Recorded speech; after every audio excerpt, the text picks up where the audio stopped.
Parmi tous les arts, le cinéma est l'un des plus récents. À travers les époques, il a évolué en fonction des événements qui affectaient le monde.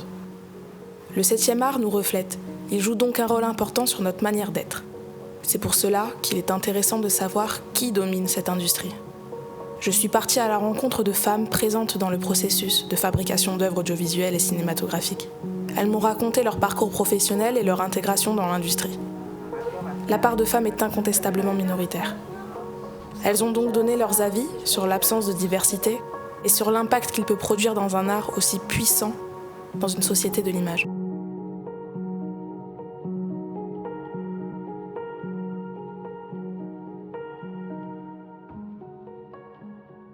Je m'appelle Sarah Alibert, je suis chargée de production et assistante réalisatrice. Je m'appelle Aïda Ouarani Miné et je suis directrice de production. Je m'appelle Carolina, je suis aujourd'hui assistante réalisatrice.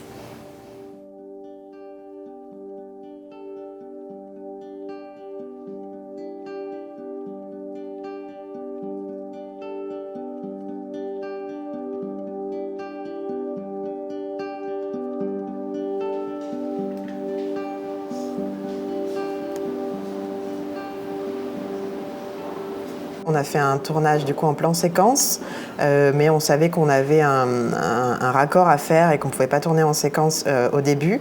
Sauf qu'en fait, on les a fait rentrer dans la maison un peu tard au niveau de la mise en scène. Et du coup, on a un cut très violent entre l'entrée de la maison et là. Mais qu'on a essayé de rattraper au maximum. Et du coup, c'est un clip que j'ai co-réalisé, donc je suis en visionnage des dernières versions du montage. Tout est presque fini, il s'agit plutôt de pointer les éléments de générique, d'habillage, de typo, vérifier la synchro son parce que du coup c'est un enjeu là sur ce clip qui a été tourné sans son in et en même temps qui est en partie en plan séquence. Je travaille sur des fonctions de production et de réalisation. J'ai travaillé en distribution cinéma avant vraiment de me spécialiser en production audiovisuelle, de monter des structures de production, moi de mon côté avec un réalisateur. Ensuite de collaborer avec des boîtes de production dans l'audiovisuel, mais dans des champs un peu variés. J'ai notamment travaillé en muséographie. C'est un champ de l'audiovisuel qui est peu connu dans le milieu et qui permet de produire des contenus pour des espaces muséals, pour de la médiation culturelle, scientifique, etc. C'est le dernier montage que je viens de recevoir du monteur. On avait des petits problèmes au niveau de la typo, des choix esthétiques aussi sur l'affichage un petit peu du nom du morceau et du groupe.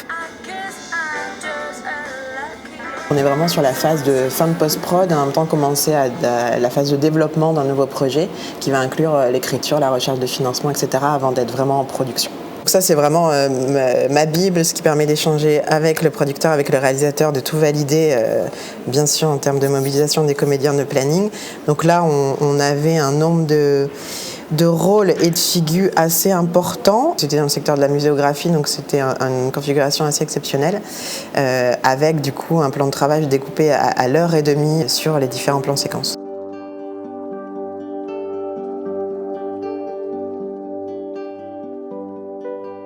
On transmet les informations du réalisateur aux différents corps de métier et on fait aussi le sens inverse, c'est-à-dire on transmet toutes les informations des costumes, des décors, des machinistes, des techniciens en général à l'assistant réalisateur en voie de préparer au mieux le tournage.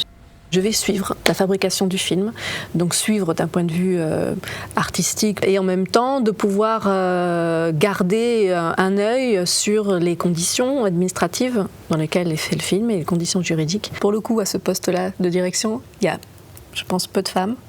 Quand je suis arrivée dans la toute première société où j'ai travaillé, en effet, les 2 producteurs étaient des hommes, assistés que par des femmes.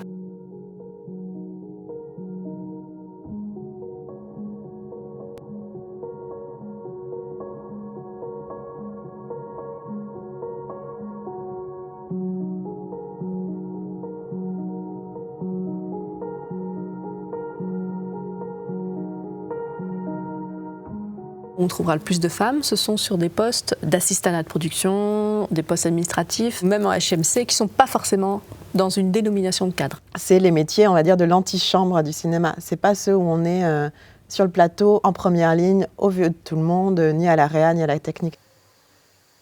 C'est lié à des caractéristiques ou des qualités qu'on a depuis un certain nombre d'années, pour ne pas dire de siècles, considérées comme étant des qualités féminines et des qualités masculines. C'est-à-dire que les qualités féminines sont l'observation, la minutie, et pour être script, tu as intérêt à avoir le sens de l'observation et tu as intérêt à être super organisé, quoi.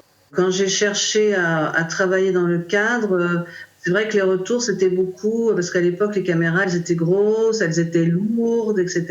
Donc c'était beaucoup, oui mais non, c'est un métier d'homme. On a tous vu ou entendu des choses qui n'étaient pas appropriées au regard des femmes. Je trouve que dans les plateaux qui sont dirigés par une première assistante réalisatrice, on va plus souvent dire qu'elle est hystérique. Je ne suis pas sûre que les gens se remettent en cause. Est-ce qu'on n'est peut-être pas en train de la respecter ou de suivre ses indications? La technique, ça reste une qualité masculine. Donc effectivement, c'est ces schémas-là qu'il faut arriver à casser.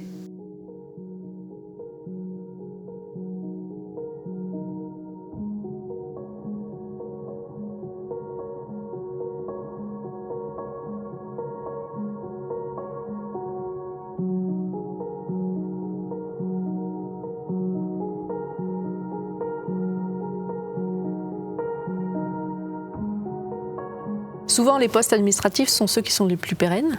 Donc, souvent, c'est là qu'il y a des postes permanents. Toutes les équipes qui sont liées à du tournage pur et dur sont très souvent en intermittent, tout simplement parce que c'est vraiment lié à un film et ils ne seront que sur ce film-là en question en particulier. Les postes permanents qu'il y a eu dans les sociétés où j'ai travaillé, c'était des postes, par exemple, à la comptabilité, à l'administration des productions, qui peuvent être des métiers souvent exercés par des femmes. C'est souvent aux femmes qu'incombe le choix en gros de l'équilibre entre la vie personnelle et la vie professionnelle à un moment donné de leur vie, et qu'on le sait, l'intermittence est aussi un frein. Allez-y, mélangez-vous. L'association, elle est née parce que je rencontrais des femmes qui avaient des super projets. Après m'avoir présenté leur super projet, elles me disaient « Ouais, mais c'est un petit projet, je ne vais pas y arriver, mais je ne suis pas sûre, etc. » Être bienveillante sans jugement, être dans le fun, être libre de s'exprimer et d'exprimer son potentiel, diffuser les connaissances, partager, être solidaire, respecter, protéger et agir pour l'environnement, innover, inventer de nouvelles méthodes, penser demain. Au-delà d'aider des femmes, dans cette association, on aide notre société et notre culture. La coopération au sein des Wonder Meufs, c'est se dire peut-être que nous deux, on est sur le même type de métier. Comment on va s'entraider et s'envoyer des clients? Ou si on a le même domaine d'expertise, peut-être qu'on pourrait travailler ensemble. Et du coup, être plus importante, avoir une structure qui rayonne plus. Le deuxième cadre qu'on a posé, c'est agir pour l'intérêt général, c'est-à-dire quand on participe, c'est penser qu'en fait on agit sur un projet général, on n'est pas là pour poser forcément son ego ou son avis. On a très peu de rôles modèles, donc de femmes sur lesquelles elles vont pouvoir s'identifier. Il y a aussi cette réalité du tournage qui fait que quand tous tes chefs sont des hommes et que ceux que tu vois grimper sont aussi des garçons, parfois tu te sens déstabilisé et tu te dis c'est peut-être pas pour moi. Les femmes s'orientent vers d'autres métiers parce que de toute façon elles n'ont pas des référents des réalisatrices. Et même que quand elles veulent être réalisatrices, elles vont se heurter à une sorte de plafond invisible. La plupart des amis, des collègues avec lesquels très cinéphiles avec lesquels je parle de cinéma, ils ont, et puis c'est pas de leur faute à titre personnel, mais des références et des admirations pour des réalisateurs. En termes de reconnaissance, déjà, il y a des questions qui se posent. C'est un framadette pour le CA. Et que c'était pas possible. Quand on veut parler, comme ça, je vous passe le téléphone, comme ça, Dominique, elle entend tout. Ça vous va? Tu peux pas la mettre un peu plus forte déjà? Ah bah là, je suis au max. C'est au max? Et tu la poses. Parle Dominique, voir. Eh bien, bonjour tout le monde. Salut. Voilà. On a créé ce qu'on appelle les journées du matrimoine, en parallèle des journées du patrimoine. Je présente une réalisatrice. Donc, la première année, ça a été Alice Guy, parce que c'était la pionnière du cinéma et la première cinéaste au monde, et que c'était une Française, et que voilà, qu'elle avait fait des films extraordinaires. L'idée, c'est de remettre en lumière des réalisatrices qui, pour certaines, ont été très connues à leur époque. On fait de la communication et de coordonner les journées du patrimoine. matrimoine. Du matrimoine. Oh, Deux fois que tu le dis. oh là là, j'ai honte. Au niveau la journée du matrimoine, il peut y se passer quelque chose avec. T'as déjà fait un travail, toi, de toute façon, autour de ça. T'as déjà listé ces femmes-là. Oui, moi, de toute façon, il y en a au moins 3 pour lesquelles, ça y est, ça c'est déjà fait. Après, il faut aller chercher un peu sur les autres, quoi. Donc, autour des femmes cinéastes, Partir sur des phrases de chaque femme qui s'exprime sur le cinéma. Je suis pas pour dire qu'il y a un cinéma féminin et un cinéma masculin, parce que c'est pas intéressant. Mais je pense que les femmes peuvent avoir des choses à raconter à leur manière, ou des choses à raconter que les hommes ne racontent pas. C'est intéressant qu'il y ait plus de films faits et produits et écrits par des femmes, parce que ça nous donnerait aussi accès à toute une autre palette d'histoires qui ne sont pas racontées. Tout ça est en évolution et ce serait, je pense, trop schématique et trop réducteur de voir juste ça d'un point de vue binaire, homme-femme.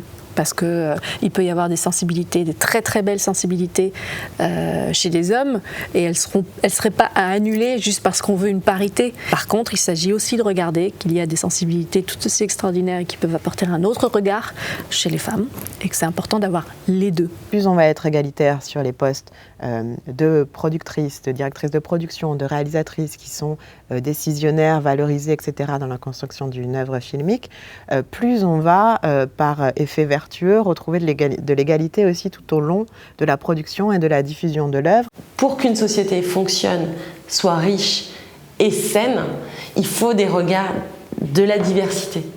Il faut des regards d'enfants, d'adultes, de femmes, d'hommes, de jeunes, de plus anciens. Sinon, c'est d'une pauvreté intellectuelle. C'est pas comme ça qu'on fait évoluer une société, en fait. On ne voit qu'une manière, qu'un faisceau, qu'un seul regard, qu'à travers un seul point de vue. Forcément, peut-être que ça peut influencer notre manière de regarder le monde, c'est sûr. On constate un manque de diversité dans la fabrication d'œuvres cinématographiques et audiovisuelles. Au niveau des effectifs, des salaires, des budgets et des postes des réalisatrices et de productrices. L'art et la culture est primordial dans la construction de la société. D'où l'importance de donner l'opportunité à tous les hommes, avec un grand H, l'accès au processus de création aussi puissant que l'industrie du cinéma et de l'audiovisuel.